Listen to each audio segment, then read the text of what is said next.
The first thing I noticed when moving into this neighborhood was how quiet it was.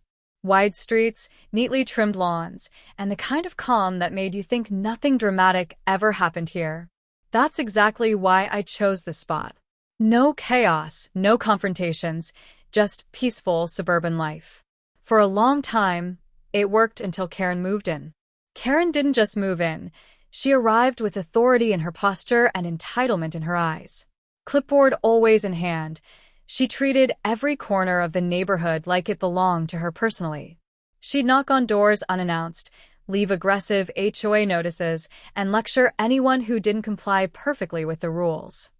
Most people just stayed silent and avoided conflict. I tried to keep that approach at first. It all started one afternoon when I was in my driveway, checking on my Jeep. Not just any Jeep. This one was part of a local police task force fleet, outfitted with specialized security features and registered under official government property. It wasn't flashy, but it was serious. I parked it behind a heavy-duty lock, as per protocol. The lock was standard for security reasons, but it also served as a clear boundary. This vehicle was not for personal use, not for the HOA, and certainly not for Karen. Then I heard the shouting. "I need that Jeep." Karen's voice cut across the quiet street. I turned and saw her striding up the driveway, eyes fixed on the Jeep. Clipboard in hand, she was already shaking it as if that made her argument more credible. "It belongs to the HOA," she yelled. "We need to move it for community events." I raised an eyebrow. "This Jeep is not HOA property," I said calmly. "It's registered to the police task force. You do not have authorization to move it, touch it, or interfere with it in any way." She scoffed, waving her phone. "I'll call the cops. They'll make you give it to me." I leaned against the garage frame, arms crossed, a small smile playing at the corner of my mouth. I didn't raise my voice. I didn't threaten her. I just waited, because she didn't know who she was really messing with. Karen's face twisted in disbelief. "You're not serious. This is ridiculous." "Oh, I'm serious," I said evenly. "I'm also bound by the same regulations that prevent misuse of government property. Cutting the lock, moving the vehicle, or claiming it is illegal." Her reaction was swift and foolish. Before I could step closer, she pulled out a set of bolt cutters from somewhere in her car. She jiggled the lock experimentally, completely ignoring the warning stickers and security features plastered across the Jeep. "See? Just a little tap, and—" I held up my hand. "Stop. That's federal property. You do that and you're committing a serious offense." Karen blinked, hesitation flashing across her face, but her entitlement won over caution. "You can't scare me. HOA rules say." I interrupted. "This isn't about HOA rules. This is about law. Federal law. Property that belongs to the task force. You don't touch it." Her hands froze midair. For a moment I thought she might retreat, but the combination of audacity and ignorance pushed her forward. She leaned closer to the lock again, bolt cutters poised, ready to snap it like it was some trivial problem. And that's when I decided it was time to escalate, not with anger, but with presence. I stepped into the driveway, calm, controlled, my badge clipped visibly to my belt. Karen's eyes widened as she recognized it. The confidence that had carried her through every HOA intimidation attempt drained immediately. You're," she stammered. "Yes," I said, holding the gaze steady. "Police task force. That Jeep belongs to me and my team. You do not touch it. You do not threaten it. And you certainly do not cut locks." The neighbors started to peek out. Phones came out. Curtains cracked open. Karen's power, which had always relied on fear and ignorance, began to collapse in real time. She had just discovered the hard way that entitlement meets consequences when authority is real, documented, and federal. And that was only the beginning. Karen didn't immediately back down, even after seeing the badge. Her expression shifted from arrogance to disbelief, then to a mix of panic and rage. She fumbled with her phone like it was a lifeline, dialing numbers she assumed would give her leverage. This isn't fair. You can't do this. HOA rules." I stayed calm, arms folded, watching the entire street take notice. Neighbors peeked out from behind curtains, lawns, and fences, whispering to each other, recording clips on their phones. Karen's theatrics, which had worked countless times before, were already faltering under public scrutiny. The Jeep's lock gleamed in the afternoon sun, unbroken and unyielding. I stepped closer, placing a hand casually on the hood.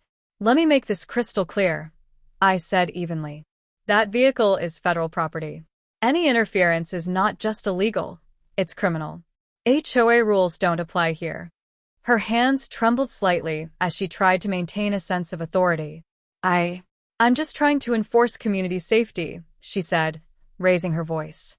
"We have regulations about where vehicles can be parked. That Jeep is blocking the access road." I shook my head slowly. Wrong.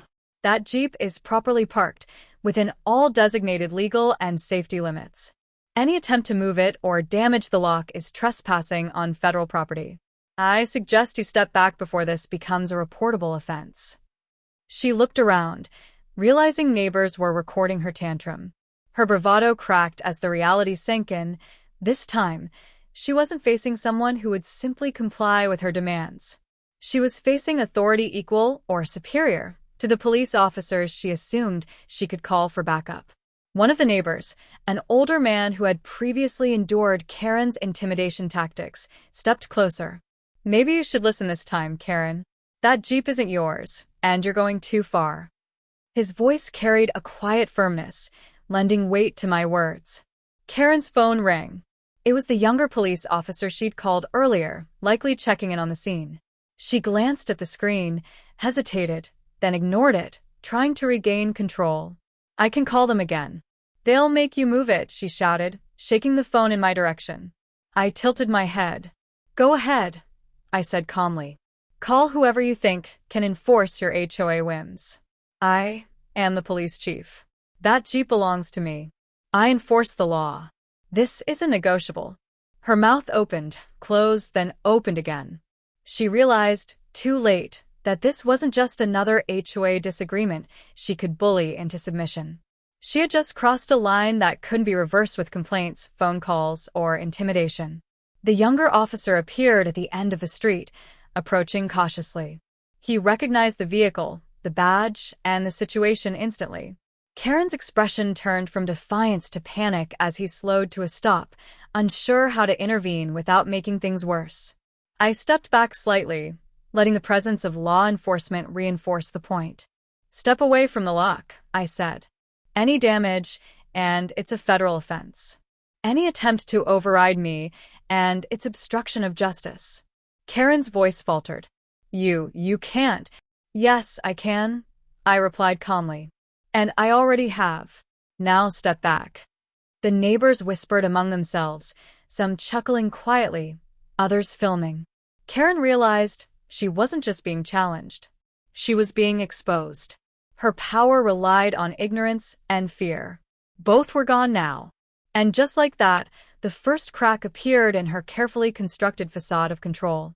She had no idea this confrontation would escalate so quickly, and how completely it would unravel her authority. For a few tense moments, the street felt frozen. Karen stood there, trembling slightly, bolt cutters still loosely in her hand, staring at me as if trying to conjure a different outcome. Her mouth opened, then closed, then opened again, words failing her entirely. She had been so certain that her entitlement, her HOA authority, and her ability to summon the police would bend reality in her favor. She had no idea she had just walked straight into a situation where all of those assumptions were shattered. I didn't raise my voice. I didn't make a sudden move. I stayed calm, arms relaxed, my gaze steady. Calmness, I've learned, is far more intimidating than shouting. The neighbors on their porches and behind windows were now leaning forward, whispering and filming quietly. Karen's entire performance, the one she had rehearsed 1,000 times in her mind, was crumbling in real time. You're the police chief?" she stammered, her voice breaking slightly. "Yes," I said evenly, "and this Jeep is federal task force property. Interfering with it is illegal. Any damage to the lock, any attempt to take it, and you will be held accountable under federal law." Her hands shook now, gripping the bolt cutters for dear life. She had no idea how serious this was, or who she had actually been confronting. This wasn't just an HOA dispute anymore. It was a federal property violation waiting to happen. I just wanted to enforce HOA rules, she said, her voice cracking. You can't just, this isn't fair. I'm not arguing fairness, I replied calmly. I'm explaining consequences. Your entitlement does not override the law. HOA rules don't give you the right to damage federal property or intimidate residents. Her eyes darted nervously to the neighbors recording her, and I noticed a faint quiver in her confidence. This was the first time in months that she realized the world didn't bend to her whims. The second, older officer who had arrived earlier gave a subtle nod, acknowledging that the situation was being handled correctly. Karen's bravado faltered as the realization sank in. Her HOA authority was meaningless here. She tried one last argument, waving her phone in the air. I can call the cops. They'll make you. Go ahead, I said, calm but firm. Call them. I am the police chief. Any officer who arrives will recognize the vehicle, the badge, and the authority. You are not escalating anything in your favor. Her face went pale. The bolt cutters dropped from her hands with a clatter. She had no words. She had no leverage. Her attempts at intimidation had failed spectacularly in front of witnesses, neighbors, and real law enforcement. The neighbors who had been watching began whispering, some quietly applauding, others simply shaking their heads. Karen realized, painfully, that her power had depended entirely on fear and ignorance, both of which were gone now. The young officer stepped forward cautiously. Ma'am, I don't think this is a situation we can assist with in the way you hoped, he said politely, trying to diffuse the tension. Karen spun toward him, panicked. You're supposed to make him give me the Jeep. That's your job. The officer shook his head slowly. No. The vehicle belongs to the police task force. That's outside your jurisdiction. Any interference is a federal offense. Karen's hands flew to her face, her mouth opening and closing. She had crossed a line she didn't understand, and the reality of it was settling in fast. The street that had once feared her now quietly observed her complete unraveling. For the first time, Karen understood. Intimidation doesn't work on someone who holds real authority, and entitlement has no power over law. And in that moment, with neighbors watching and cameras rolling, the first lesson was delivered. Arrogance collapses when confronted with truth, preparation, and law. After Karen backed away from the Jeep, the tension on the street didn't evaporate instantly. It shifted. The neighbors, who had been quietly observing from porches and windows, now cautiously emerged, murmuring to one another, some filming the aftermath on their phones. Karen's confidence, the same arrogance she had wielded to intimidate everyone for months, had completely vanished. For the first time, her power felt fragile, meaningless in the face of real authority and calm composure. She stood frozen in the driveway, her phone still in hand, lips parted as if searching for words that didn't exist. I didn't need to step forward or raise my voice. Simply standing there, calm and in control, spoke louder than any argument. Authority unbacked by law crumbles the moment it is challenged, and Karen was now fully exposed. By the following morning, the HOA began quietly adjusting policies. Emails went out to residents, reminders that misuse of emergency services was prohibited, clarification of boundaries for communal utilities, and strict enforcement procedures requiring board approval. Karen's name was notably absent from the notices, leaving her authority diminished without a single public confrontation.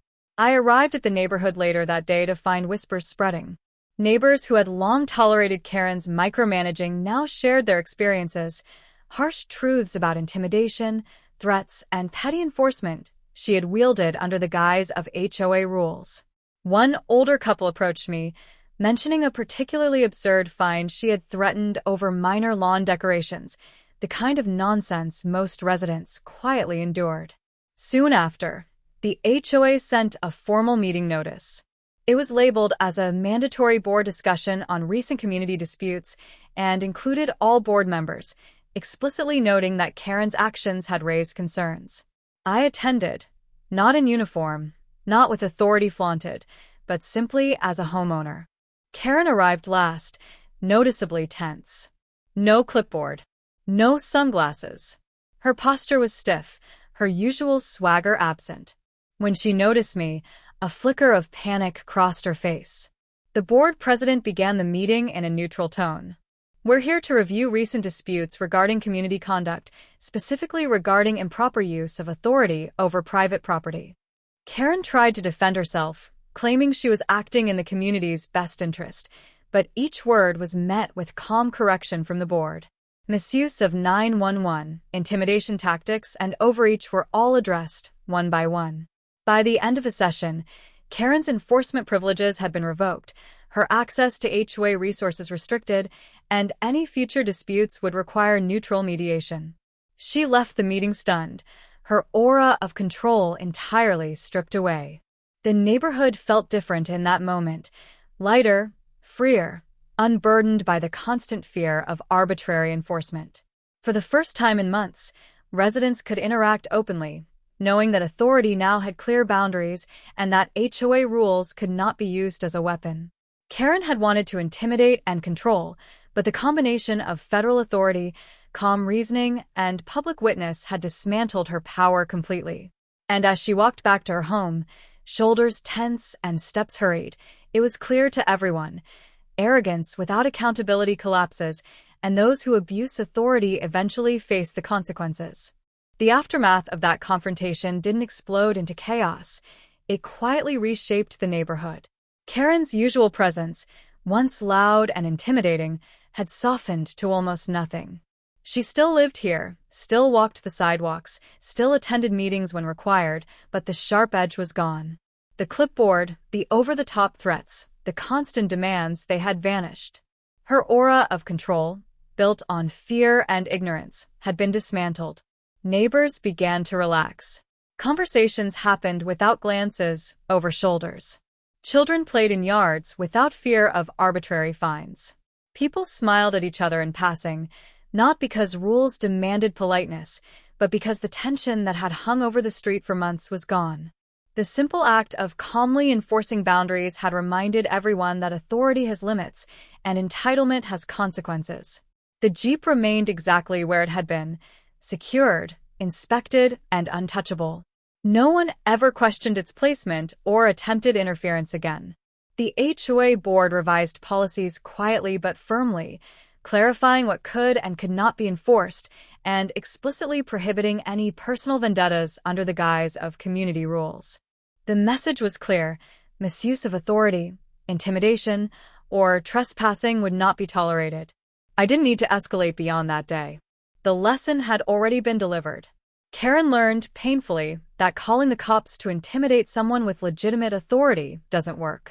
Entitlement collapses when confronted with law, evidence, and calm, unwavering resolve. The neighborhood learned too: standing your ground doesn't require shouting.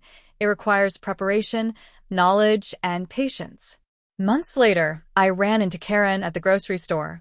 No clipboard, no badge, just a cart and a wary expression. She paused, swallowing hard.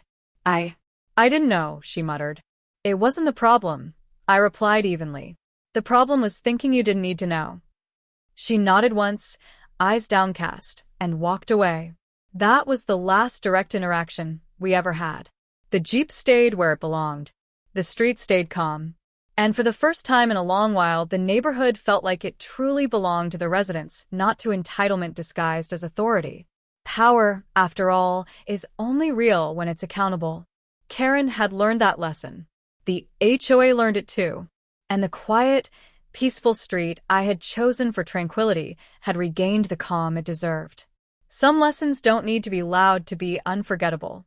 In this neighborhood, that lesson had been delivered loud and clear, without me ever raising my voice.